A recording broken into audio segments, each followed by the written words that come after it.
Ladies and gentlemen, this is Gamertag Radio with your hosts, Danny Peña, Paris Lilly, and Peter Toledo. All right, so Gamertag Radio, we're back here, and we have some special guests, and we're going to be talking about Towerborne, which we talked about it a couple weeks back. We got to play it at the Xbox Gamescom event here in LA. I wasn't in Germany. I'm jealous, but it's okay. So we have a special guest here. Both can you guys introduce yourself? Let's start with Trisha. Sure. Yeah. Hi, I'm Trisha Stauffer, and I am the CEO and president of Stoic, also #1 fan of Towerborne. All right. And I am McLaren, and I am the game director on Towerborne and the #2 fan. Oh, #2 fan. All right, yeah, so I'm number 3 then, I'm guess, right? Right. There you Always got to nip at the heels of #1. Yeah. Nah, so I heard about you guys a while back. Didn't you guys work on Banner Saga a while back, right? We did. Yeah. So Stoic was created 12 and a half years ago when John, Arnie, and Alex left BioWare they looked at the money they had and said, what game can we make with this? And started with Banner Saga. It made 3 games there. Yeah, I mean the transition is a little different, like compared to like the Banner Saga and now with your new project, Towerborne. What was like any inspirations or what was it that you wanted to do something different compared to like your previous games? Sure. Banner Saga, like I said, was created because they had a limited amount of money in order to make a game, and that's what they thought they could make with that. But John, Arnie, and Alex all have a long history of multiplayer games. So actually, Banner Saga was kind of more of a switch for them than Towerborne. But as they were making Banner Saga 1, 2, and 3, their families were growing, more kids involved in all of that. Banner Saga series is a single-player, dark series, affectionately called a depression simulator inside the studio. And so as they were continuing, they wanted something that they could play with their friends and family and sit on the couch and play with their kids and things like that. So that was really it. And then a return back to a live game that you could. The community is very important to Stoic, and we still have a very strong community around Banner Saga. But being able to have a game where you can continue that conversation longer than just here's the box product and go play the game once, and that's been very important to us. Yeah, I know the game is coming out early access. What are the things that your team would like to get from the community? Because from feedback about the game, early access, and also how much content we're going to get to see once this is out to the masses on Steam. The big thing here is that Stoic has always been a studio that's engaged with its community. When we were doing Banner Saga, all of those games got kicked over to the wall to the group of players who were helping us out and participating in the Kickstarter. So it just continues the tradition. Like that's just how we've always made games. And we want the same things that we wanted out of Banner Saga. Hey, are we going in the right direction? Are you enjoying the way the game works? Are things balanced correctly? What are you doing? What are you engaging with? And that will be the focus of what we continue to not only immediately address in the short term, oh, hey, this isn't balanced correctly, or this thing isn't working well, or this thing just isn't fun. Maybe we need to take that out or change it or update it, versus the long term. Hey, what are we continuing to build in this game? And on that, we're actually launching about 40 hours worth of content. So the entire core loop is there. You can create your character. You can go out and experience the whole world map. There's, I think, 15 plus dungeons on the world map that you can engage with. There's lieutenants, there's bosses, there's gear. So you can play and get more powerful and kill more powerful bosses. And then what we will continue to do is unleash more of that content, harder content, more advanced content, legendary items, legendary gear, all that sort of stuff. Wow, 40 hours. That's a lot of content. Yeah. And now also for the Xbox gamers, the game is coming out later, or was next year, sometime next year. Are they also going to get some type of early access on the console version, or is it just going to be like, okay, this is the full release based on the feedback from the PC game gamers? preview. We'll go into game preview in the early part of 2025. Our main focus here is to get the game ready for a 1.0 launch. What is that date? I don't know. When the game is right and players are like, this is awesome and we feel great about this. We want to make sure that the process of creating this type of game is done as reasonably well as possible. I mean, every time you pick up a live game, it's always that first window of time where you're like, this is very rough. And so our mindset was like, we know it's going to be rough. It's a live game when you start, so why not utilize this early access and game preview methodology as a way to engage with players and have them feel like, oh yeah, we actually are shaping this. We are actually making this game better. Like, I love these developers. We want to be a part of this. So yeah, when I was talking to my co-host, we got to play the game at the event a couple of weeks back, and one thing it reminded me kind of, it has like this old school Castle Crashers type vibe. Was there any inspiration you guys that helped you to work on this game, design this game too, gameplay and all that? Big time. Everybody, I think the majority of the people here love side-scrolling games, everything all the way back to the old school arcade games. Simpsons certainly comes up. Teenage Mutant Ninja Turtles comes up. Oh, classic. Streets of Rage. Streets of Rage. Streets of Rage is big. In fact, we have an internal document where we talk about our inspirations. Like Streets of Rage is on there. The old Vanillaware titles, Odin Sphere, Dragon's Crown, that kind of stuff's all on there.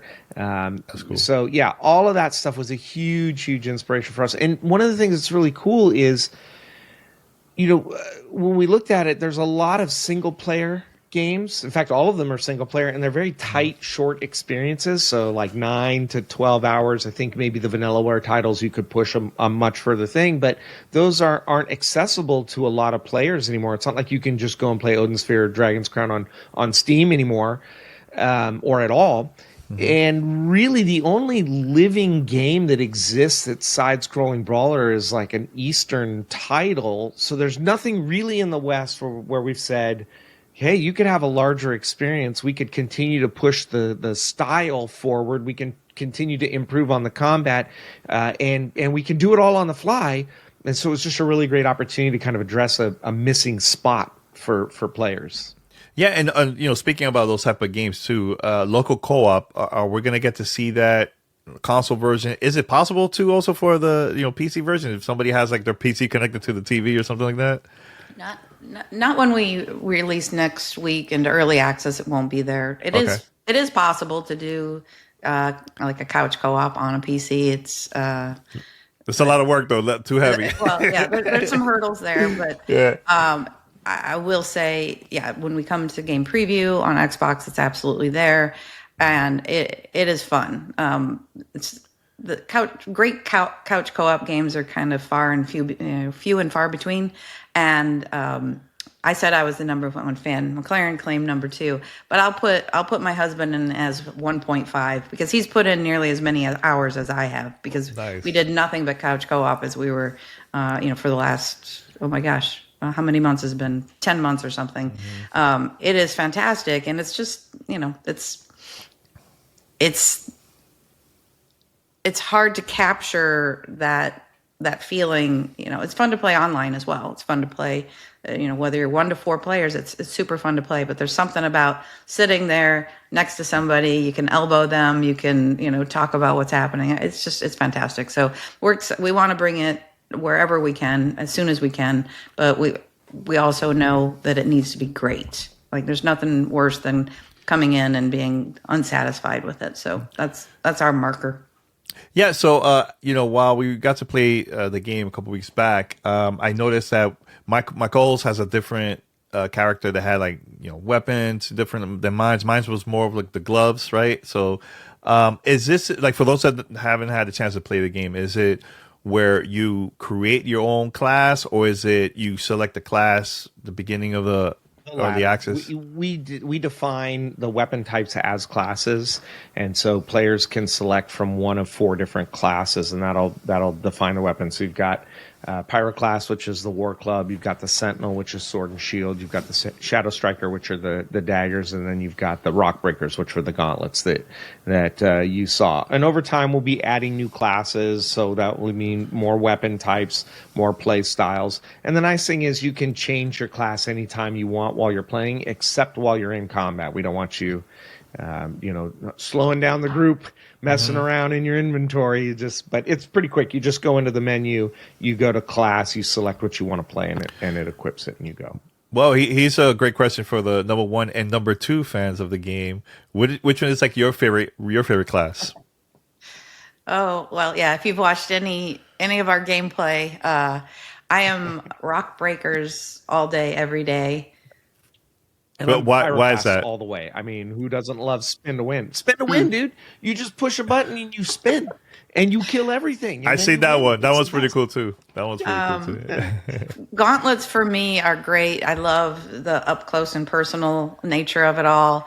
I enjoy. There's just so many great moves with gauntlets, and the animations are great. I mean, it's just fun. It's fun to play and it's fun to watch. And there's elbow drops and flying kicks and things like this.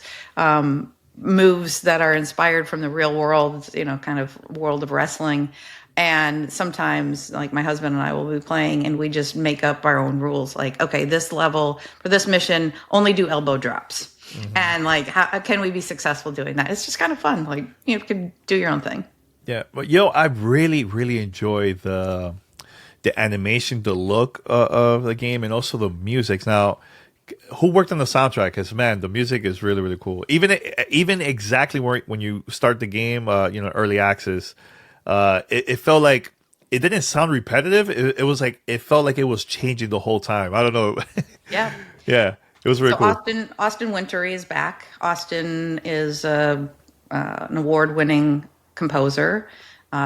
Did all of the music for Banner Saga. He's known for Journey, other games. So he's here again with us for Towerborne. And yes, the soundtrack is fantastic. I had the privilege of sitting for 3 days listening to it all get recorded at the Warner Brothers studio. And that was amazing.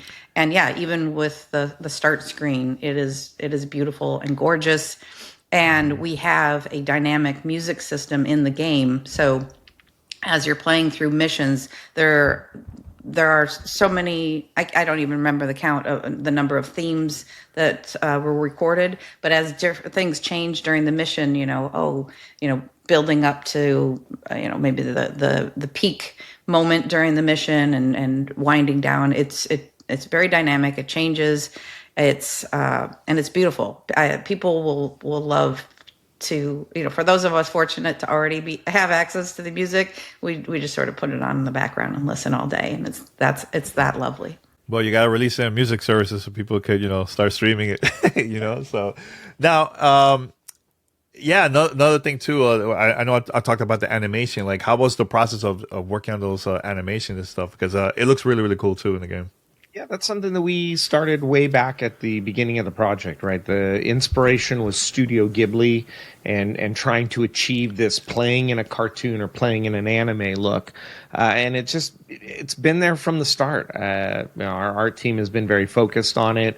There's a lot of iteration that happens when you think, like, is this close enough to the style? Is this too far from the style? And so, it's just the commitment of the art team to not just hit that quality, but to be consistent with it. And I think they've really done that.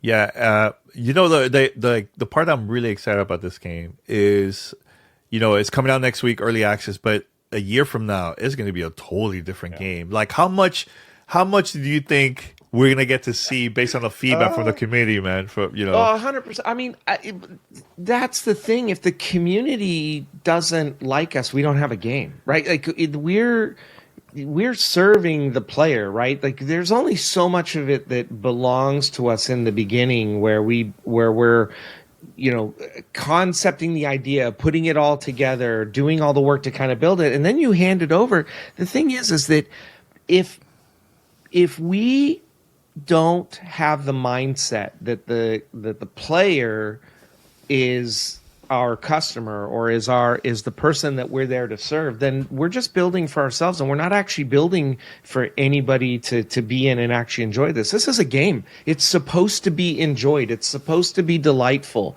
And if we hand this to the players and their first reaction is like, this isn't what I want, we've missed the mark, and we've not done our job. So now, would it change from the perspective of, oh, I don't want it to be a side-scrolling brawler, it's now an over-the-shoulder third? It's like, no.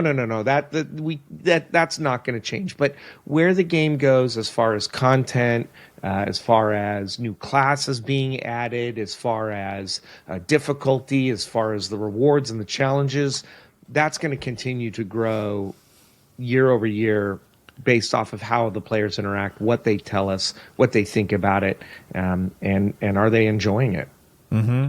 Yeah, I can't wait to actually play this with the community and see what type of feedback we're gonna get to see, from everybody. I think that's what makes the games better, man. Once you get feedback to the developers, man. 100%. Like, I bet you they probably will come up with ideas that you guys had no idea. It right? happens all the time. I mean, that's the thing is, like, players, when you are making something, you have this set of knowledge. You're like, hey, I know what I want this to be. I know what we're pursuing, and it's got to feel like this, or it's got to look like this. And there's so many times where we've even sent this out. We'll send it over to Xbox, and they'll play, and their play teams will send stuff back, and we'll look at that and we'll be like, oh, dang, that's actually a really good idea. We've already done stuff based off of things that we saw at Gamescom and things that testers have looked at and said back to us, the user research, all that sort of stuff. You can't possibly think of everything, and you don't know what people will always like or dislike. And so being open to that, hearing that, and responding to that. I mean, obviously there's some stuff you get back and you're just like, that's cool. It just either can't fit in the game as it currently stands, and maybe it's a future idea, or maybe it's just like, well, that's neat, but it kind of, like, that would make a lot of players angry or wouldn't really connect. And so you just kind of have to be wise in how you hear that feedback and action on that feedback. Yeah, can you explain a little bit more about the Founders Pack? Sure. Yeah. Sure. Yeah, well, what is the difference between the two, the silver and the gold? Yeah.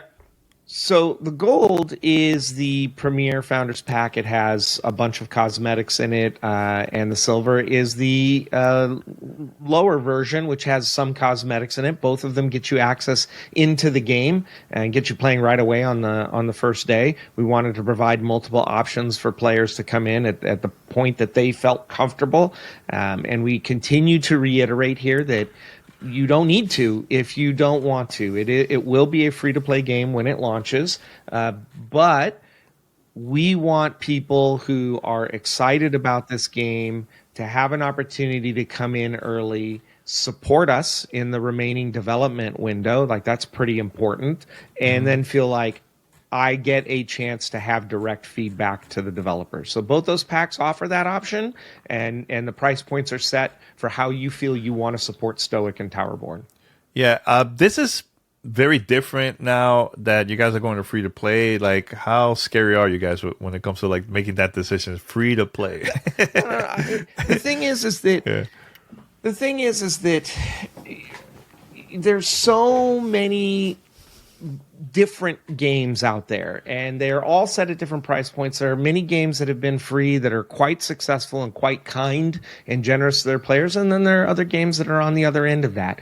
I think but you also have that in the $60 space and in the $100 space. The reality is that it is up to us to determine how we treat and respect our players. It doesn't matter if we put a huge price tag on it or we make it free to play. Our commitment is being ethical to our players, being responsible to our players, and being good stewards of the game and the community around that game. That's where it boils down to, and that's what we're committed to.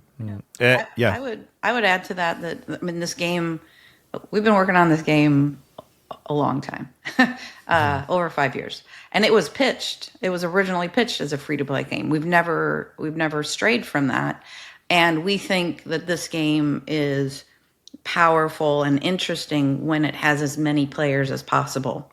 And so that's why, a free-to-play game can bring you that audience. Then it's our job to make sure it's entertaining and they want to stick around and that we bring value to it. And if someone says, oh, I want to play Towerborne, but I'll never spend a cent on it, that's fine. That's fine. We've made another fan of a game, and that's great. And, at the end of the day, that's really what we want to do. That's good. That's good. Now, let's just say, and this is my last question, by the way. Let's just say I'm playing with my friends. Everybody has different schedules. Maybe their levels is not the same as mine. Let's say my level is higher up, and maybe the difficulty is going to be a lot higher than others. How are you guys going to balance that out with, when you have like a situation like that where everybody has different type of levels? You can play with your friends. They can join you. We have a difficulty scaling system in the game that we're also going to continue to work on forever.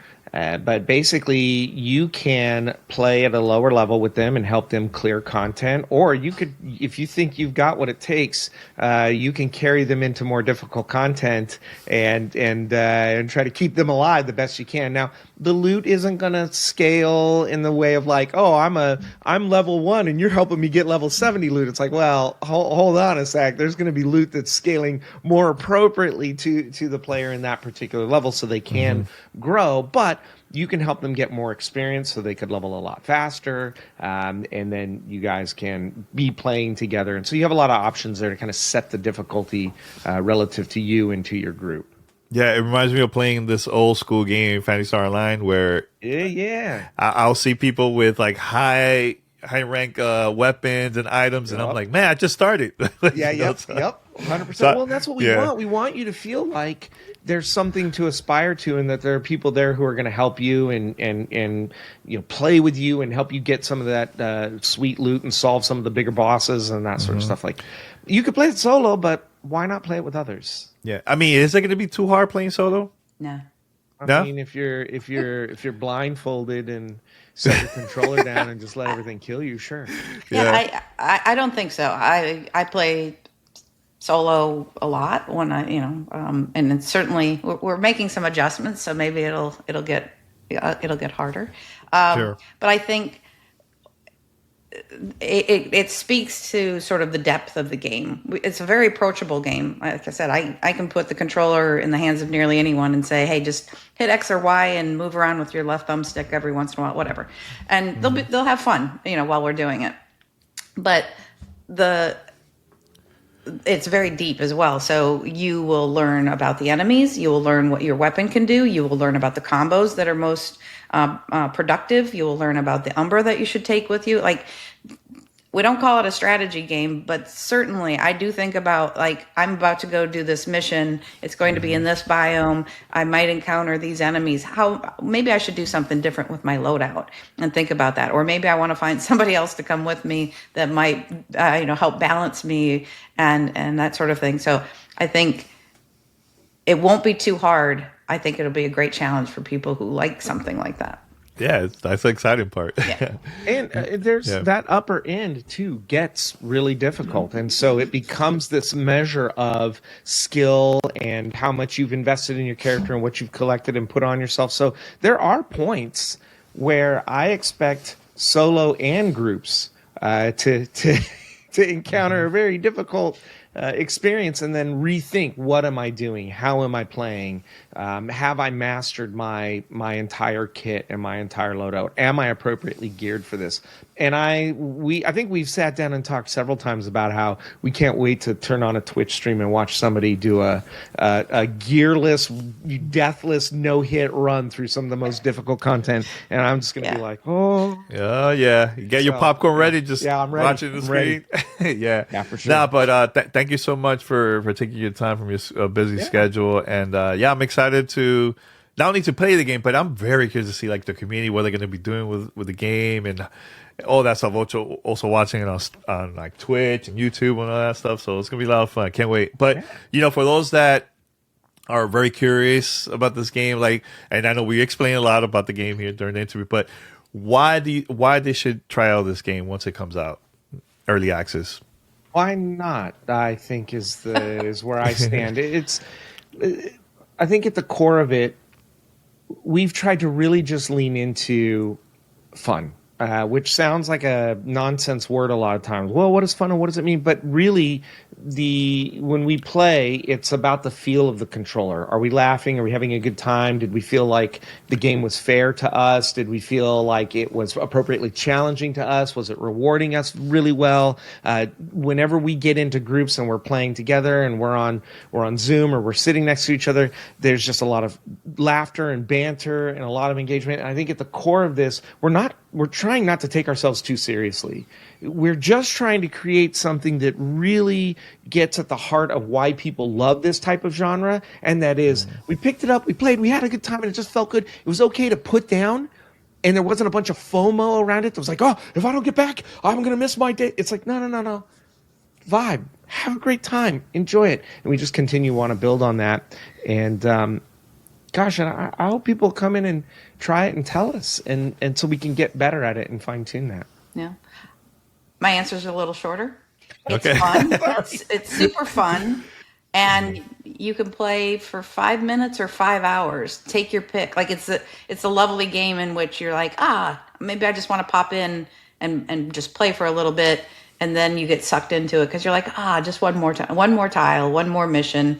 At the end of the day, it is fun. It is fun. Just a really fun game. And that's the hardest part about making games is it fun? Yeah. Well, thank you so much for the interview, and everybody make sure to check out Towerborne next week on Steam, and hopefully very soon on Xbox early next year. Until next time, guys, take care.